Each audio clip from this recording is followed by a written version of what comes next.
Today I'll be showing you how to make a berry smoothie. First, you'll need 1 to 2 cups of fruit. I used frozen mixed berries. And then you'll need 1.5 to 2 cups of milk, or you can use a non-dairy milk, orange juice, or water. And last, you will need 1 to 2 tablespoons of peanut butter. The first thing you are going to do is pour your fruit into your blender.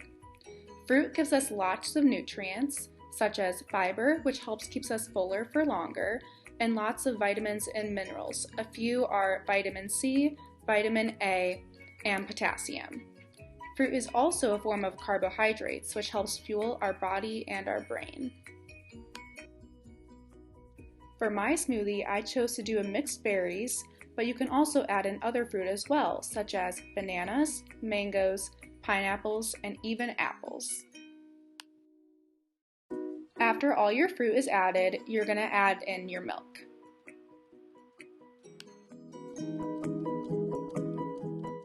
The last thing that you are going to do is add in the peanut butter. I only used 1 tablespoon of peanut butter, but you can use 2 tablespoons if you want to. You can also add other things to your smoothie, such as yogurt, along with the peanut butter, or you don't even have to add the peanut butter and just do yogurt too.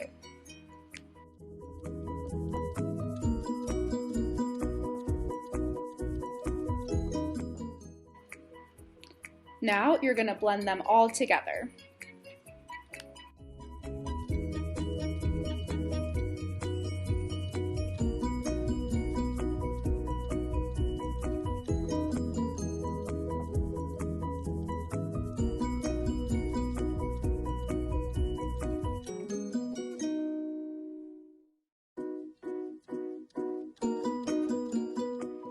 Once all the ingredients are blended together, you can now enjoy your fresh fruit smoothie.